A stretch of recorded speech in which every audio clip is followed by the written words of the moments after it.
Dan, last week's discussion about pizza, I just hope we have that whole thing squared away. There were a few more questions that came to mind after we signed off that were just on. I could not sleep that night. I was trying to figure out what were the toppings that you would have wanted on that pizza. Yeah. Was pineapple one of them? No. Oh, Because they're square? Is that why? yeah. I actually Or like pineapple on pizza. Yeah. Cubed ham. And Yeah. I looked everywhere around, and I could not find one place up here that makes square slices of pizza. Maybe it's an Ohio thing, you know? I remember when I went traveling the United States after growing up in Ohio, I just thought everywhere had trees and grass. And then I got to the other side of like Oklahoma City and I was like, where's all the trees and grass? Where is everything? Yeah. Where is everything? Yeah, I just thought all pizza square. Well, not all pizza square, but it's common. And No. yeah, but it's squared away right now. I'm glad. There we go. Yeah, it's squared away. I like that. Done. Yeah, we can move past this square triangle pizza debate. But you know, I was looking at one of your videos, and what do you know? A good way to reheat pizza would be with a firewood kiln sitting outside in your yard. It's got multiple usages, Dan. Yeah, actually, like a little micro kiln would be nice. Something just Yeah. small. Yeah, that would be pretty cool. Or those pizza ovens. I'm wondering now because there's a couple of these pizza parlors. They got these ovens that look like the building was built around them. You know, they're like Yep. these big, gigantic stainless steel looking things, and the doors are like 10 feet long. So I wonder if we could rent those in the evening for like kiln time, where we can put small mini firewood into them and kiln dry our wood while the ovens are still burning.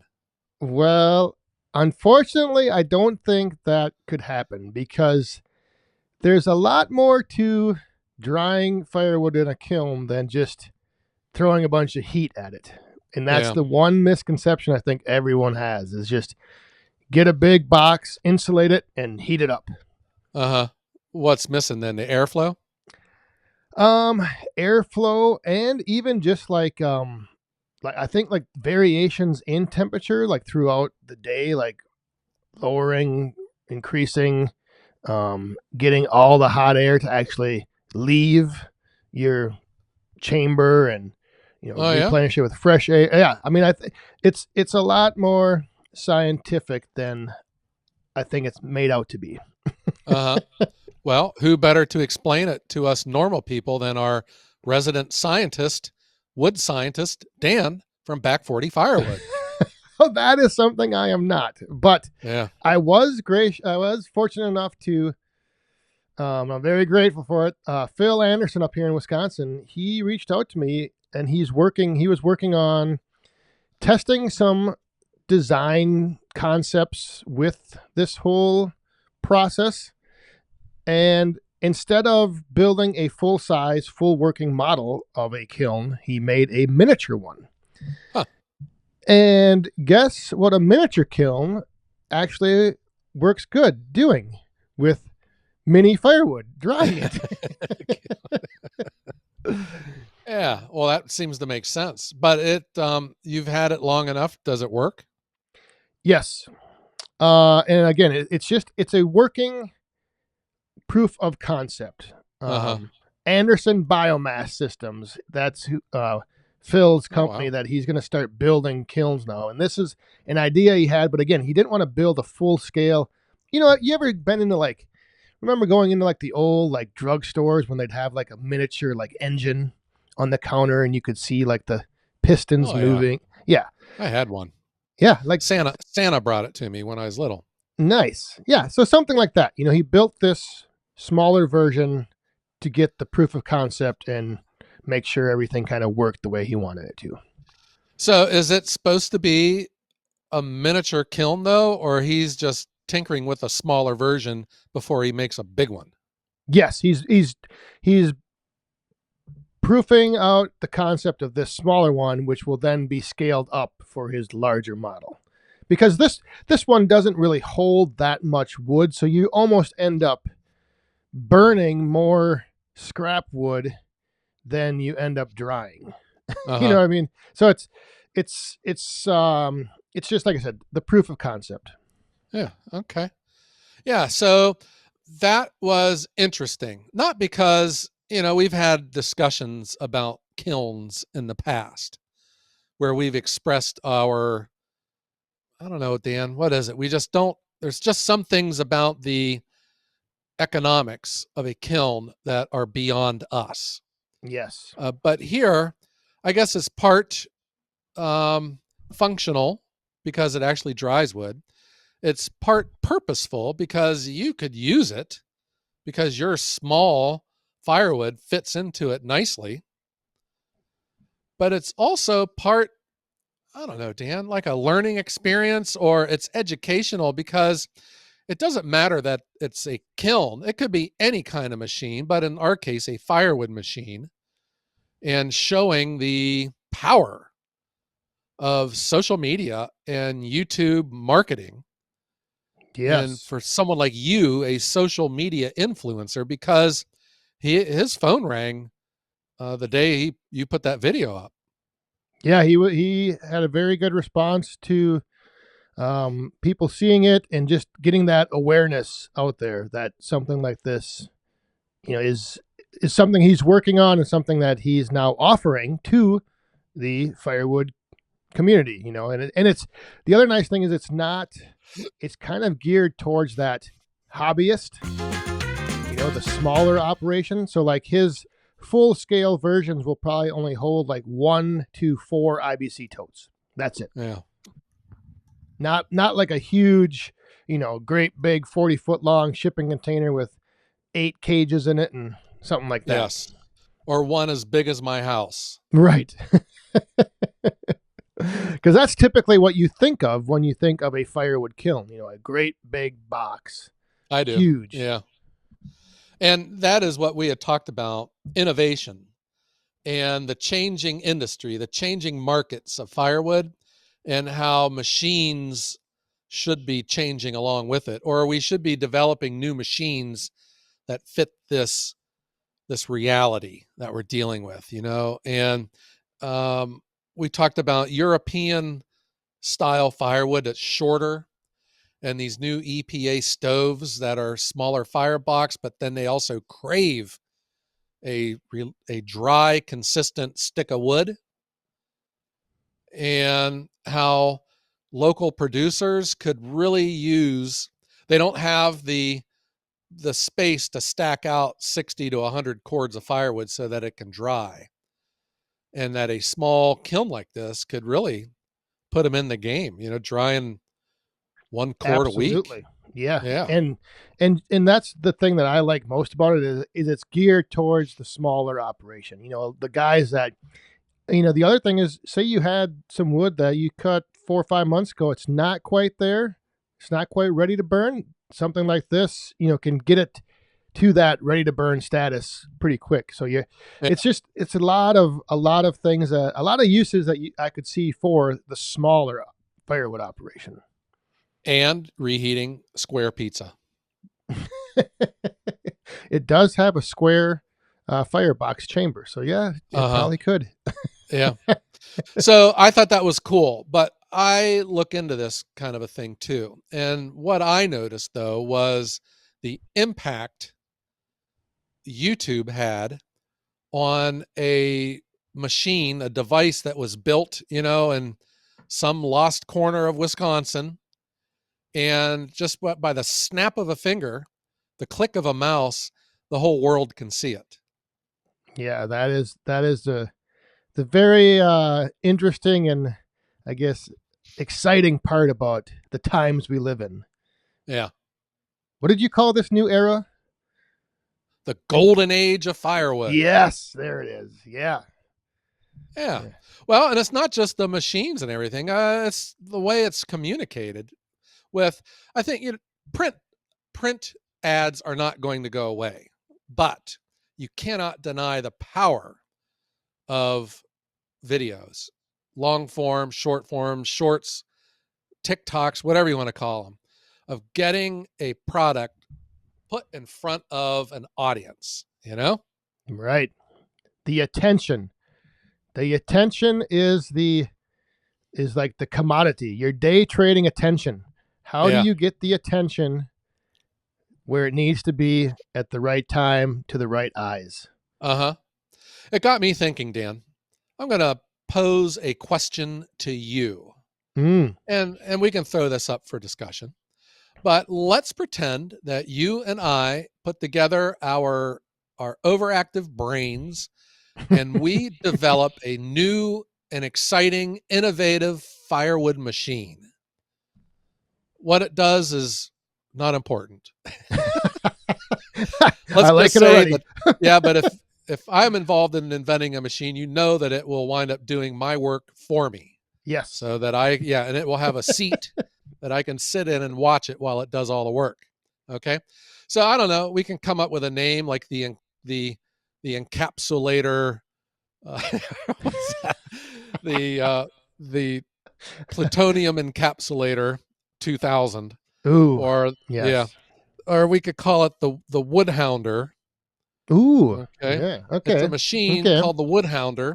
You and me invent this machine. It's never been seen before in the world. There's really nothing out there that's like it, but it will innovate the firewood production industry. Mm. Okay. Now, I turn to you and I say, Dan, you're really good at this kind of stuff. What would you do? What kind of a sales campaign or an advertising campaign would you put together so that the world can see the benefits of the Woodhounder 2000? Ooh. And this is assuming that you and I, do not have social media connections. We are the Yeah. inventors, the company of this product. All right. And I would also say, too, that we're not from an established manufacturer that has a robust program, with print ads and social media, Facebook, and all the stuff. Okay, yeah. So we're kind of in this make believe world here. We're going into we've invented the product, but we have nothing else. We don't have. Yeah. Okay. But we know that it would be successful. Yes. Well, obviously, with our minds Hmm. behind it, Yeah. sky's the limit. Uh-huh. All right. So what would the first thing that I would do? I mean, we know the target market, we know the audience, we know the niche that it's in, firewood. Yes. I would begin looking and searching and watching, consuming as much firewood content as I could. Okay. Uh-huh. Now, I don't want this to start sounding this. We're talking business here, so I'm going to put my Yeah. business mind on. Once I started finding and seeing things that connected with me, I would then look at the potential reach of whatever channel like I connected with first. I would look and see, am I going to get the reach and the engagement and the awareness that I'm looking for? Uh-huh. So if you were to happen to stumble upon a YouTube channel with a very good looking sole proprietor who wears a green shirt and a blue hat, Never you seen might. one. Yeah. Okay. So you're Yeah. saying that you would search the universe of social media and look for an appropriate channel that kind of does a job that you're looking for. Yes, I would begin by consuming the content that I want produced to reach the audience. I would start doing that myself, and I would start to see what resonates with me, and then Yeah. kind of find, you know, if you want to call people influencers, or I would find, like you mentioned, channels that I feel would be a good fit in the sense that they would use it, they Yeah. would be knowledgeable about it, they have a way to connect with their audience, and that they have an audience. But let's not put the cart before the horse here, though. You you can do anything you want to market this machine, but you immediately go to social media. Why Yes. didn't you start with the local newspaper or magazines or the like? Local newspaper will only reach locally, and Yeah.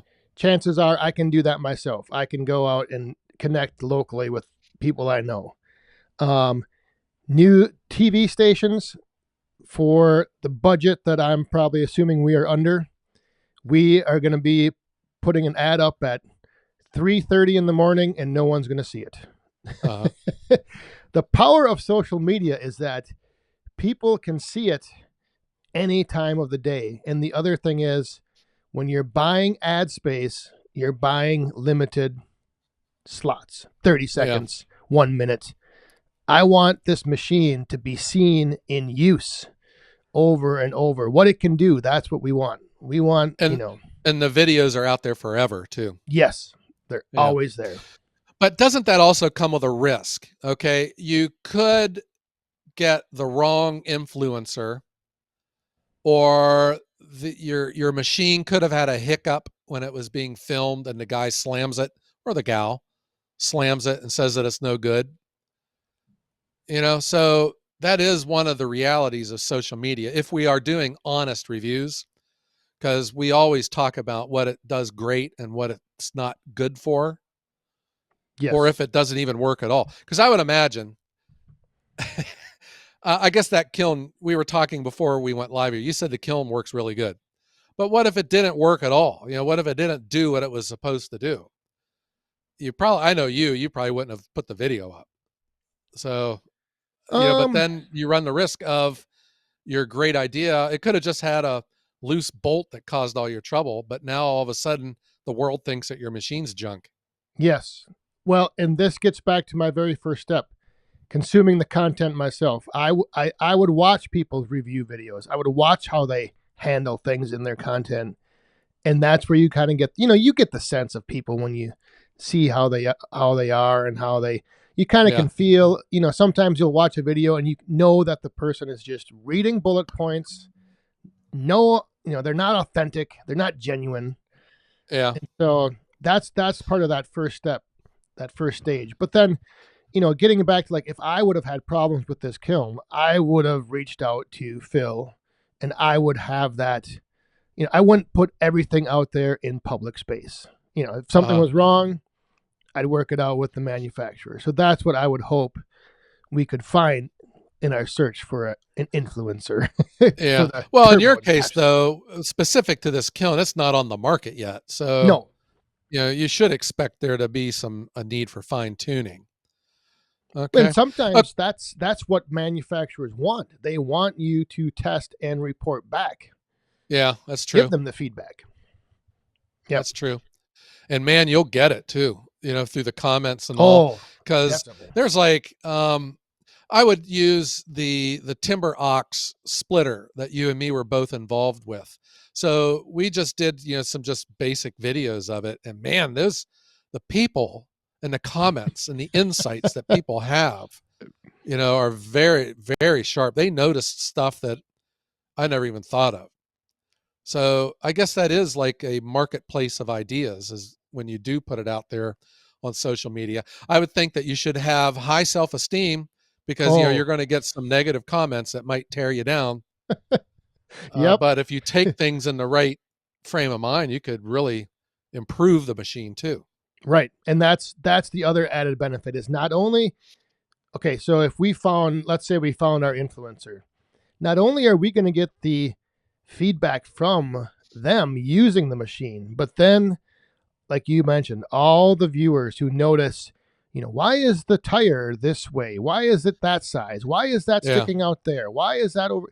All of those things then you have to be able to take in constructively and, start putting them in buckets. Like, is this is this feedback that, you know, yeah, we should actually look at? Is this feedback that's just somebody picking stuff apart? So it's, yeah, yeah, all that stuff becomes now available to us to improve our yeah. encapsulator Woodhounder 2000. Okay, so you would look for a social media influencer that you feel good about. Maybe he or she, you're wanting more of a hobbyist, or you're wanting more of a professional. What about, though, when you look at a YouTube channel, or I guess any social media channel, about the return on investment, because numbers matter, right? What would be important for you to choose? Would it be subscribers? Would it be views? Would it be, the day or the time of day that it gets put out, or the thumbnail, or the colors, or the music on the video? What else is there about a channel you would choose? I would, if I would ask the influencer to provide with to me 1 month's worth of data points as far as engagement, views, um, amount of posts that were made. So like consistency with posting is big, because Uh-huh. if you post consistently, you're going to have a consistent audience that you can reach. And then views, subscribers mean nothing. You can Yeah. have, you can have a 500,000 subscribers and you get 1,000 views on your video. So Yeah. nothing there. But Uh-huh. the What but about what about multiple platforms? Is that important to yes, us to roll yes, this it out? is very important to us because it is another completely different audience and market. So I have, for like, I'll just use myself for example. I have on Facebook, my audience is completely different than YouTube. Yeah. So I can reach potentially now two different audiences for, the woodhounder. So that is one thing I definitely would look for. And that's just called your reach. Where can you as an influencer reach for us? Can you reach, you know, into this audience? Can you reach globally? Can you reach just, Yeah. what is your reach? So, what should we budget to do this? Would this be something where we could just show up to a social media place and do a video together? Because, there are some companies that will give the machine as payment in exchange for visibility and driving traffic to the websites. Or there are some that will just pay cash for the service. Yeah. Personally, I would want to have a, I guess, working agreement. Like, start out with the machine. Maybe we set a demo phase, Yeah. see what they do with it, see the response, see the engagement created, see how willing this influencer is to work with us, or if they are just, instead of helping us, they're just making demands from us for something Uh-huh. else. And, because that really, when it comes down to it, if the one thing that if whatever influencer we picked, if they didn't ask us what our goals were, and they were only focused on getting a machine for their channel to show, Right. they're out. Yeah. Next. Yeah. I know from my experience, because I get a lot of solicitations. The ones that I'm very serious about, I've always known that I've hammered away at the fact that I will drive views to your website. You can count on that. So don't you think that do you think if we are going to invent this new machine and take it to market, we should have a website Yes, absolutely. before we put it on YouTube? Because there's got to be a way to be reached. It's got to be a coordinated campaign. Yes, we would definitely want to have a landing page, and we would definitely want to use a link that will track origin of the click. So we know that 30% of the clicks came from Facebook users, 30% from YouTube users, 30%, Yeah. we know where the audience then is coming from. And so then we can match that up and say, oh, okay, this video dropped on this date, and 3 days later we had X number of hits from this source, X number from that source. Uh-huh. Would you have a phone number? Would there be someone to answer a phone or leave a message? I would put your number all over and my email. Yeah, right. So there are techniques if you do use phone numbers, because there are still people out there that would prefer to talk to a human instead of experiencing everything digitally. And there are services where you can have multiple phone numbers. They're like you use them as tracking numbers. So every Yes. ad has a different phone number, but it all rings to you. And you can use that to determine which ad is getting the responses, Yep. which YouTube channel, if you have them on multiple channels, you can tell where they're coming from. Right. Yep. That's a great idea. Yeah. That definitely would work. Uh-huh. Okay, so you have invented a new machine. You've brought it. You want to bring it to the market. You have chosen social media. You are looking for a quality influencer that has a good reputation, that is preferably good looking, and wears a green shirt and blue hat. You like to focus more on total views instead of subscribers. You like to see a consistent, what do you call that? Posting of videos, Yep. consistent activity, and you like to see multiple platforms. Yes. Okay. And then the And then, engagement. That's the awareness and engagement. yeah. So then how are you going to determine if any of this has been successful? I will leave that up to you. Yeah.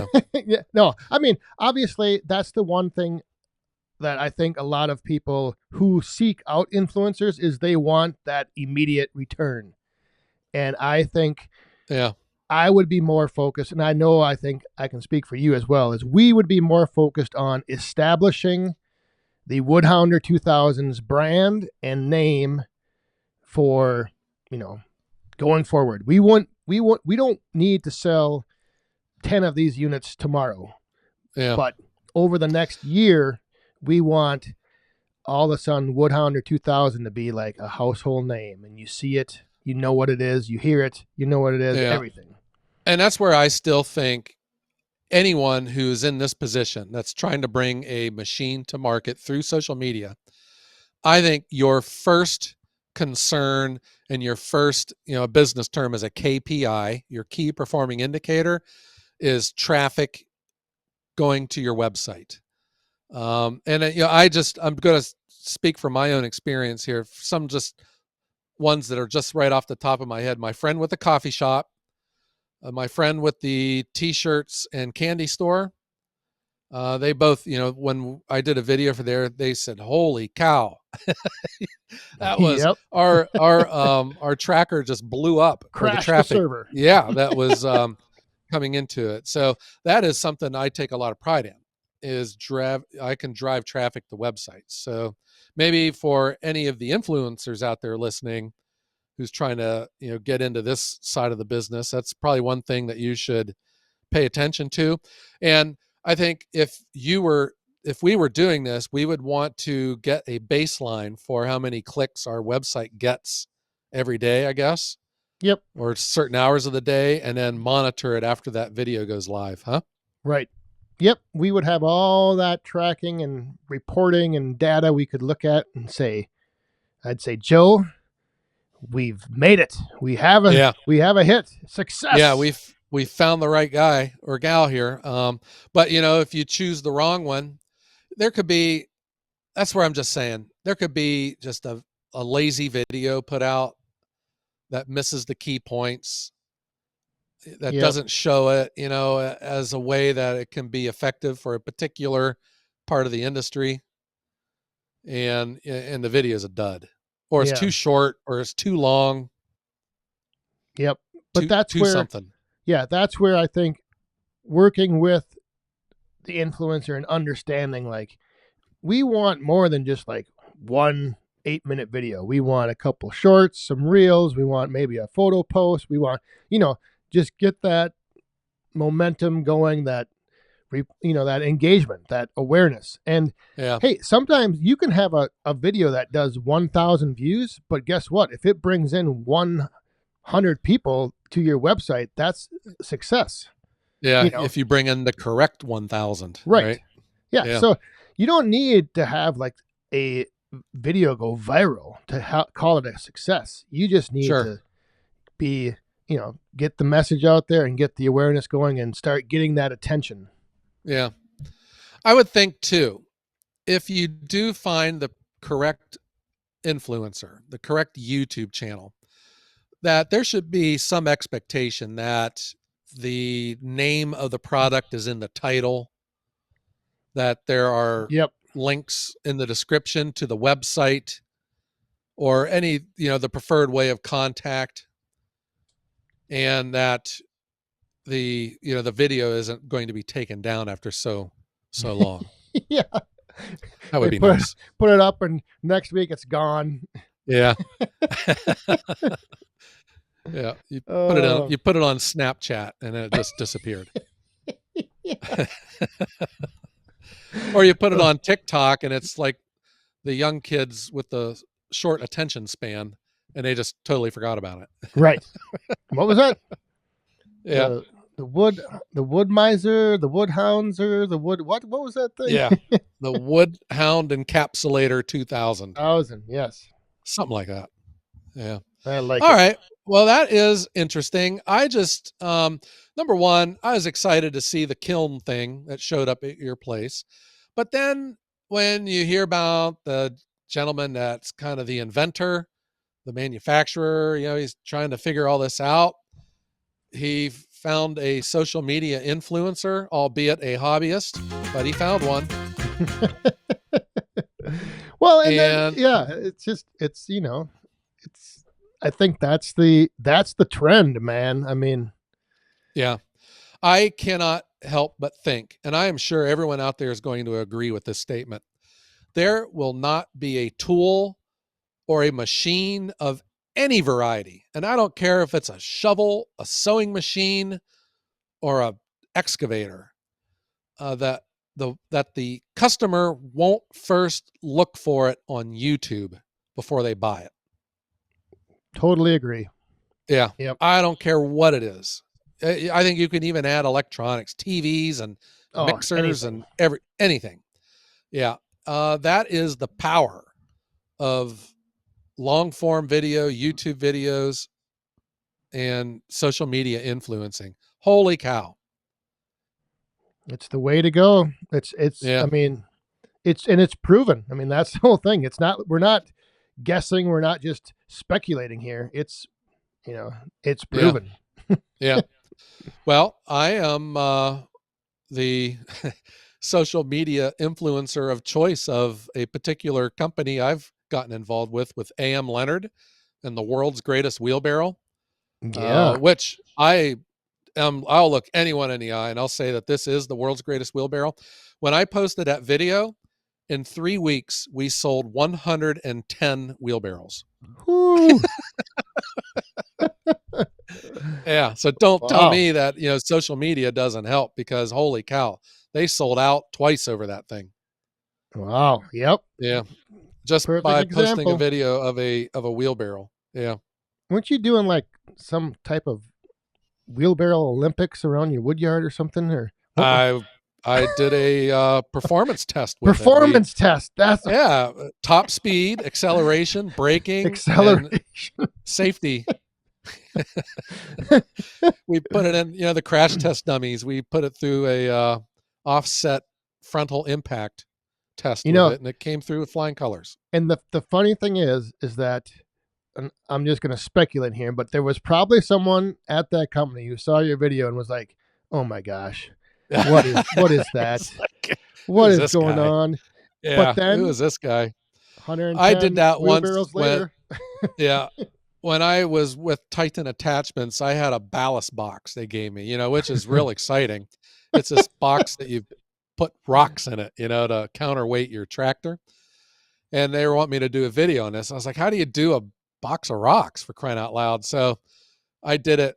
I was going to fill it up with rocks. And I was like, oh, and I reach in, and I pull out my remote controller. I think I pulled out a Mr. Coffee. I pulled out my cat. I pulled out a gallon of milk. I just kept pulling things out.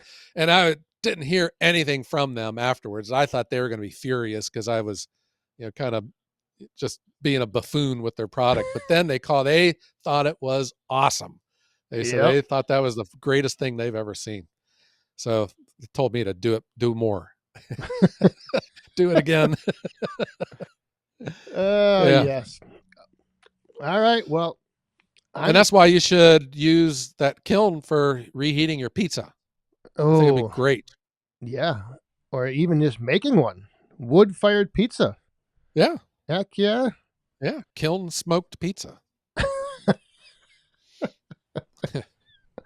I actually might have to try this now. Uh-huh. Oh, or at least maybe some brats or something. I could throw some brats in there. Oh, yeah.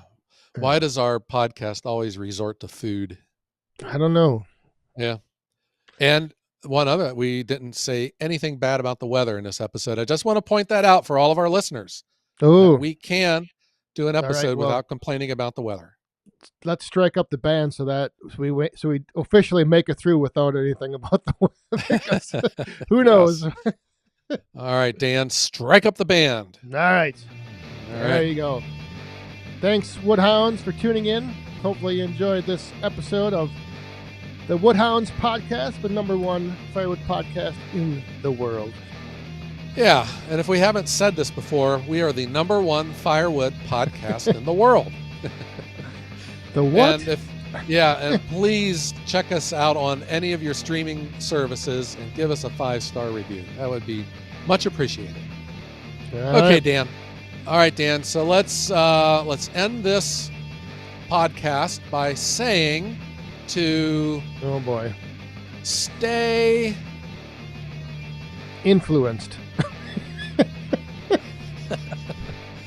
and try to influence the influencer